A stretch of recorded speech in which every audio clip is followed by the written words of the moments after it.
BTR एकर्डनि गेजेरजों जे गोबां समनिफ्राय जोंनि बर' समाजा लुबैबाय थादों जे मोनसे हाथियार गैयै मोनसे समाज दानांगौ होननानै दा बेयो थारैनो जाफुंबाय आरो बेखौ दुलाराय बर' फरायसा आफादाबो नाजाबाय थादोंमोन मोनसे आर्म्स फ्रि ससाइटि दानायनि दा बे बिटिआरनि एकर्डनि गेजेरजों आङो बेखौ जाफुंबाय होननानै साननानै लायो।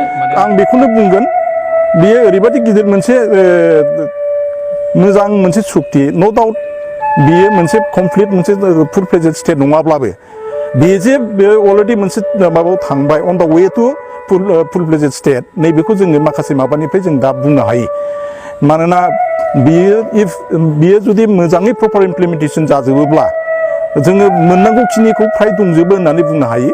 दा आंना बेखौल' बुंनांगौआ बेखौल' आं बुंफिननो लुबैगोन जे दा जे जोंनि गेजेरावनो माखासे पलिटिकेल माखासे माबाखौ लानानै पलिटिक्सनि मोनसे माखासे माबाखौ लानानै गावजों गावनि गेजेराव नांगौ नाङा एखेबारे बहुद गाज्रि जादों मोजां जादों नैबेफोरखौ बाराद्राय बुङाबालानो जोङो जयैनो गासिबो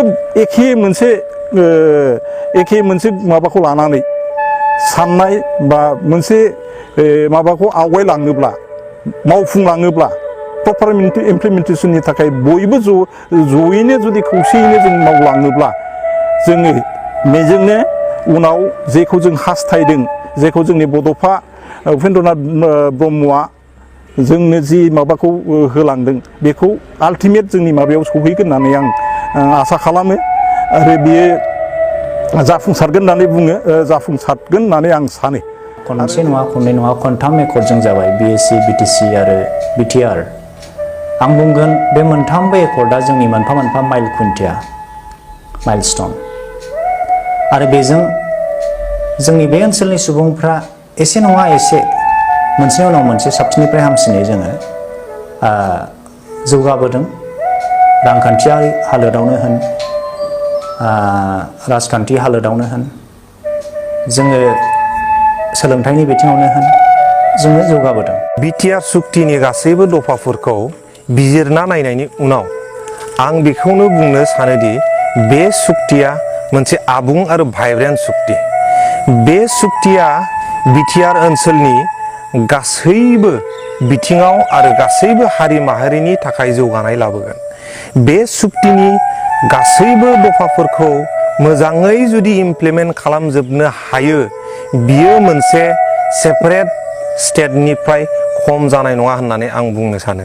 बे बिटिआर एकर्डआ बर'फोरनि थाखाय मोनसे जोबोद मोजां एकर्ड होननानै आङो बुंनो नागिरदों मानोना बे एकर्डनि गेजेरजों बर'फोरा आलादा रायजो बड'लेण्ड नङाब्लाबो जाय मोनथायफोर मोनबाय बे मोनथायफोरनि गेजेरजों बर' हारिया गावनि राव थुनलाइखौ लाफानानै गावनि हारिमुखौ लाफानानै गावनि सिनायथिखौ लाफानानै रांखान्थियारि बिथिं समाजारि बिथिं राजखान्थियारि बिथिङाव मोजाङैनो दावगालांनो हागोन होननानै आंहा फोथायनाय दङ।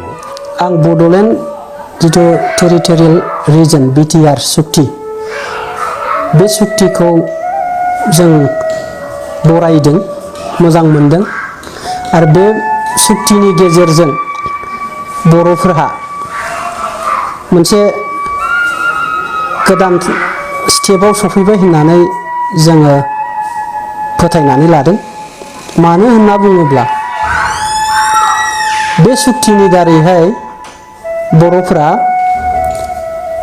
गासैखौबो मोनजोबाखैब्लाबो बर' हिसाबै थांना थानायनि मोनसे जाखिनि नांगौ दफाफोर बे दफाफोरा बे सुक्तिनि गेजेरजों नुजाथिदों आरो बेखौ मावफुंना लानो हायोब्ला बर'फ्रा मोनसे थाखोआव दावखोगोन होनना आं बिसास फोथायो आं फोथायनाय दं। मानसिफ्रा बुङो बिटिसिआनो बिटिआर बेवहाय जेबो गोदान गैया होनना आंनावबो सोंदों नाथाय आं बेखौ बिसास खालामा। मानो होनना बुङोब्ला बिएससिखौ मोननाय समाव बेखौबो जों बरायदों मानोना बेबो गोदान सुक्तिमोन बेजोंबो जोंनि माखासे हप्स एन्ड एसपिरेसना जाफुंदों। बेनि बादैबो थोजासे नङैलाय बिटिसि सुक्ति खालामदों, बेखौबो जों बरायदों आरो बेजोंबो बर'फोरा माखासे लेभेलसिम सहैनो हादों, बेखौ आंबो फोथायो। नाथाय बेनो थोजासे नङा। दानि गोदान सुक्तियाव बर'फोरा बिटिसिआव मोनफुंनो हायै एबा बड'लेण्डनि सिमांखौ जाफुंहोनो हायै माखासे दफाफोरखौ गोदान सुक्तियाव मोनफुंदों होननानै जों बे सुक्तिनि दारैहाय फरायनानै आंबो मोनदों। एभ्रि पलिटिकेल पार्टि बयबो बेखौ नाजावनांगौ आरो बेखौ इच एन्ड एभ्रि क्लजखौ जुदि जों इमप्लिमेन्ट खालामनो हायोब्ला जोंनि बड'लेण्ड बर'फोरनि थाखाय बे मोनसे बिराद गिदिर एचिभमेन्ट जागोन आरो जेथिया जों बड'लेण्ड मोनहैगोन आइ एम सियर जों बड'लेण्ड मोनगोन सानसे। जाफुंगोन जाफुङा बे उननि बाथ्रा, बेखौ इमप्लिमेन्ट खालामनाया जोंनि दैदेनगिरि बिथांमोननि आखायाव थाहैबाय।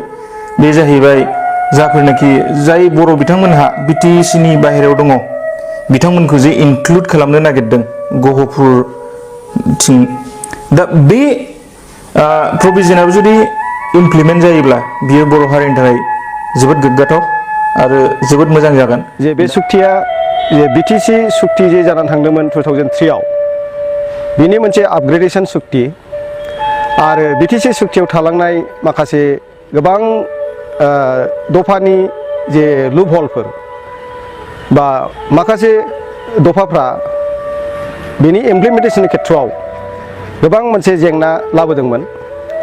आरो फारसेथिं जि बिटिसिनि एडमिनिस्ट्रेटिभ सिस्टेम बहाय थानानै जे जाय बे सुक्तिखौ खालामदों आरो बे सरकारा अब्लासिमहालागै 16 बोसोरानो खुंबोबाय, बे खुंनायनि गेजेराव जों नुदों गोबां बिथिंफोरा माने सिस्टेमजों खाराखै आरो सिस्टेमजों खारल' नङा, सिस्टेमफ्रा उपसासन हिसाबै बेबहार खालामजादों आरो अर्थात जे बिटिसिनि जि माने सुक्तिनि दफाफोर दंमोन बे दफाफोरा माने जोङो गोसो जायोब्ला गावनि माने डिक्टेटरशिप जे आदब जाय खुंग्राया जायोब्ला बा जानो हागौ बिदिजों मावनो हानाय माखासे बेवहाय लुप हल थालांदों।